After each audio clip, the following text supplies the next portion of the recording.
कृषी पदवी आणि कृषी पदविका झालेल्या विद्यार्थी आणि विद्यार्थिनींसाठी एक अतिशय आनंदाची गोष्ट आहे। बघा माझ्या पाठीमागे जे राज्य शिक्षण मंत्री आहेत पंकज भोयर साहेब, त्यांचा आजचं एक ट्विट आहे 26 सप्टेंबर, सॉरी कालचं ट्विट आहे 26 सप्टेंबरचं।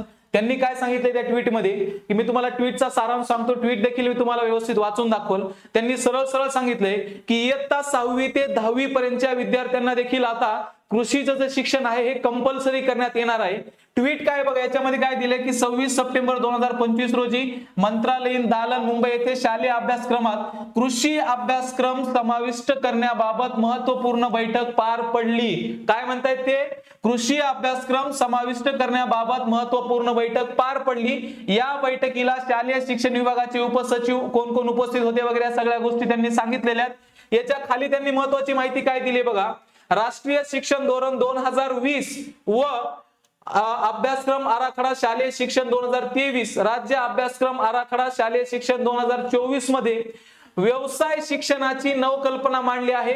सन 2025-26 या वर्षी इयत्ता पहिलीच्या अभ्यासक्रमामध्ये कार्य शिक्षण या विषयाअंतर्गत राज्य अभ्यासक्रम आराखडा शालेय शिक्षण 2024 मध्ये दिलेल्या क्षमता अध्ययन निष्पत्तीनुसार इतर घटकांबरोबर कृषी घटकांचा विद्यार्थी वयोगटानुसार समावेश करण्यात आलेला आहे। आता सगळ्यात महत्त्वाची गोष्ट मी सुरुवातीलाच काय म्हटलं होतं की ज्या विद्यार्थ्यांची कृषीची पदवी झाली आहे, ज्यांची पदविका झालेली आहे, मग त्याच्यामध्ये ऍग्रीकल्चर वाले असतील, ऍग्रीकल्चर बायोटेक्नॉलॉजी वाले असतील, नंतर हॉर्टिकल्चर वाले असतील, सॉइल सायन्स वाले असतील, या सगळ्यांसाठी महत्त्वाची बातमी यासाठी आहे की बघा जर शालेय अभ्यासक्रमामध्ये जर कृषी घटकांचा समाविष्ट करण्यात येणार आहे, आता याच्यामध्ये त्यांनी काही डिटेलमध्ये बोललेलं नाहीये। या ट्विट मध्ये त्यांनी फक्त एवढंच सांगितलंय की आम्ही आता असा निर्णय घेत आहोत की बाबा आम्हाला शालेय अभ्यासक्रमामध्ये देखील कृषी घटकांचा समावेश करायचा आहे।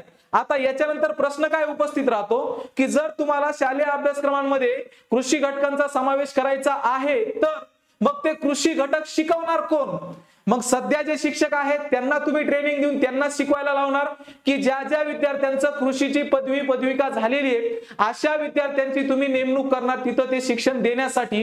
हे येणाऱ्या काळात पाहणं खूप औत्सुक्याचं आहे। मग आता इकडे लक्ष द्या, इथं काय म्हणलंय, पुढील शैक्षणिक वर्षापासून टप्प्याटप्प्याने इयत्ता 10वी पर्यंतच्या अभ्यासक्रमामध्ये कृषी विषयाचा समावेश करण्यात येणार आहे।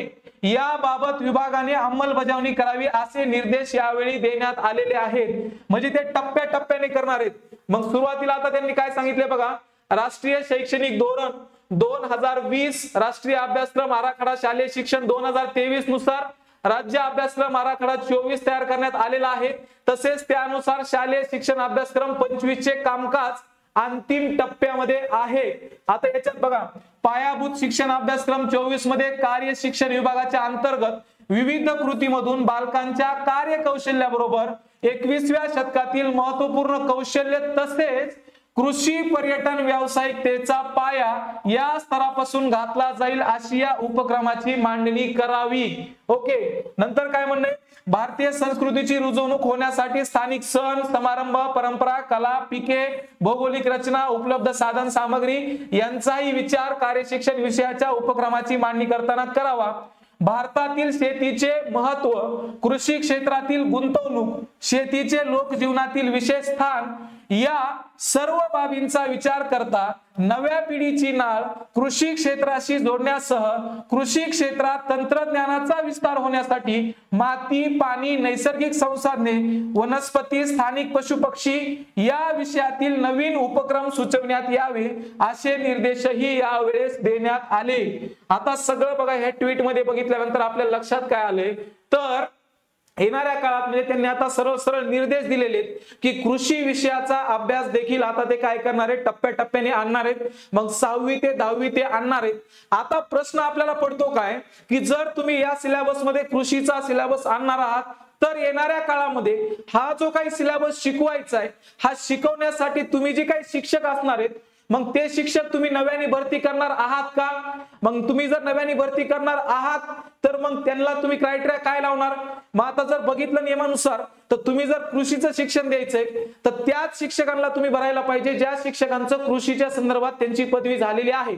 परंतु आतापर्यंत तरी महाराष्ट्र शासनाने किंवा कृषी मंत्रालयाने याबद्दल डिटेलमध्ये काही एक बोललेलं नाहीये। हा फक्त एक आपला अंदाज आहे काय की सरकार असं करेल का आणि समजा हायपोथेटिकली जर आपण विचार केला की सरकारने जर असं केलं तर मात्र येणाऱ्या काळात ज्यांचं ऍग्रिकल्चर झालेलं आहे, ज्यांची कृषीची पदवी झालेली आहे किंवा ज्यांची कृषीचं पदविकेचं शिक्षण झालेलं आहे, अशा विद्यार्थ्यांसाठी मात्र ही एक सुवर्ण संधी असणार आहे.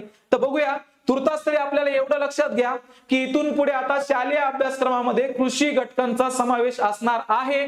आता वाट याची बघायची की येणाऱ्या काळामध्ये हा अभ्यासक्रम शिकवण्यासाठीचे जे शिक्षक असतील हे शिक्षक महाराष्ट्र शासन सेपरेट ज्यांचं ऍग्रिकल्चर बॅकग्राऊंड आहे त्यामधून भरणार आहे की आता सध्या जे शिक्षक आहेत यांनाच विशेष ट्रेनिंग देऊन ते काय करतील, त्यांना शिकवायला लावतील, हे बघूया. सध्या तरी एवढी माहिती लक्षात ठेवा. येणाऱ्या काळात ज्या काही अपडेट असतील ह्या अपडेट आम्ही तुम्हाला नेहमी कळवतच राहू. थँक्यू.